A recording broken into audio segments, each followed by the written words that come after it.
Bonjour à tous, bienvenue sur Tech Fest 2025, bienvenue sur le plateau télé de Tech Fest TV. Je suis ce matin avec le président de Grenoble-Alpes Métropole, Christophe Ferrari. Bonjour.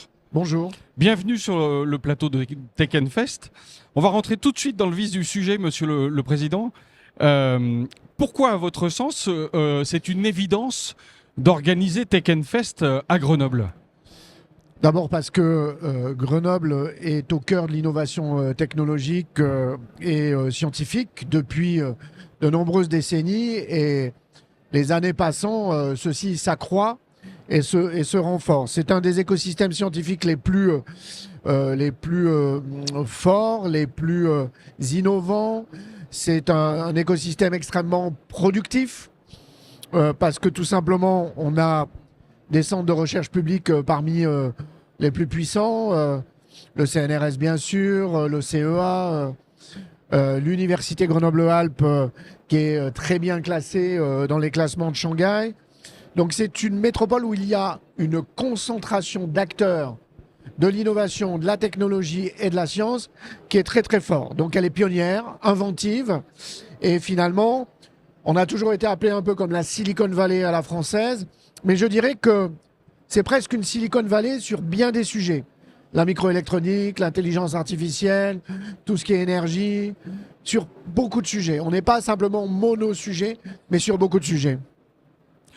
On est à la pointe à Grenoble dans le domaine de la tech, hein. Il n'y a pas de doute là-dessus. On est à la pointe, on est le premier territoire en termes de brevets déposés par habitant de France.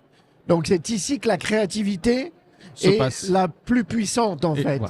Donc ça, c'est un chiffre qui est pour moi extrêmement fort. Quand on regarde d'autres paramètres, notamment sur les levées de fonds des startups, on voit qu'on a en 2 ans, 2,5 milliards qui ont été levés, et qui fait que la métropole grenobloise est équivalente à des métropoles comme Londres, Paris, Stockholm, c'est-à-dire finalement des objets qui sont très largement au-dessus de nous en termes de population.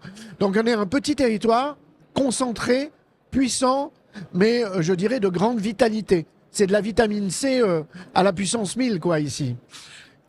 Vous avez commencé à répondre à ma prochaine question, mais quelle est la place de la métropole justement dans cet écosystème de pointe ? La métropole, elle a un rôle, je dirais, double. D'abord d'être un animateur de l'ensemble des acteurs. La métropole ne fait pas à la place des acteurs. Elle facilite la vie des acteurs. Elle met à disposition qui permet de les relier. Elle crée les opportunités pour que tout ce monde se rencontre. Et bien sûr, là où il y a besoin qu'elle aide financièrement à l'installation par du foncier, elle le fait.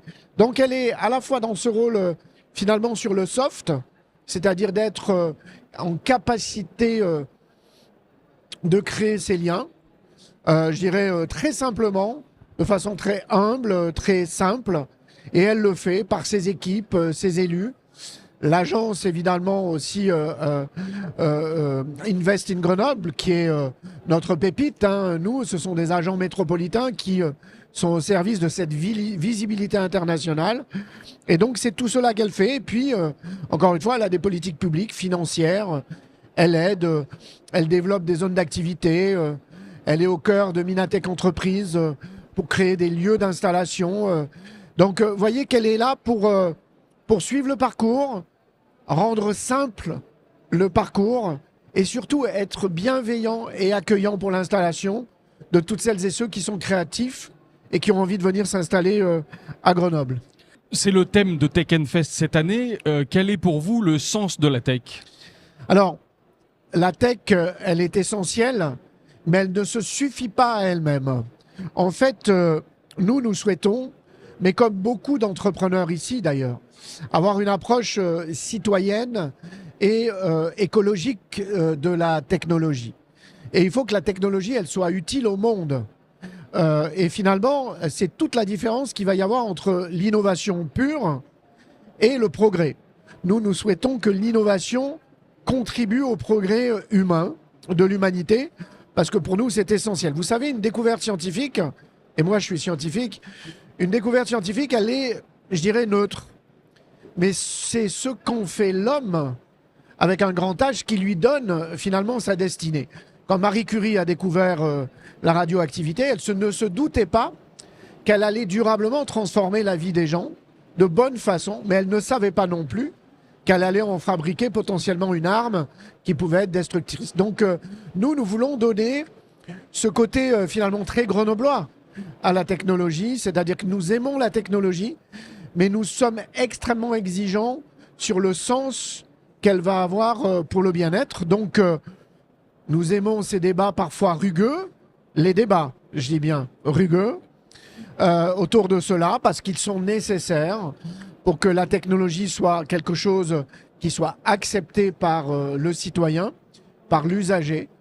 Créer une technologie qui n'atterrit pas et qui n'est pas compris par le citoyen n'a aucun sens. Donc il faut travailler à ça. Et puis on a plein d'outils, nous, la métropole, pour cela. Nous aimons la culture scientifique. Donc ça veut dire que nous diffusons ce qu'est la science par nos outils, la casemate. Et bien sûr, Cosmocité aujourd'hui à Grenoble, à Pont-de-Clé, 70 000 entrées, alors qu'on imaginait 50 000. C'est-à-dire que les Grenoblois, mais au-delà les Isérois et les habitants d'Auvergne-Rhône-Alpes, aiment la science. D'abord parce que c'est réjouissant de comprendre pourquoi les choses se passent.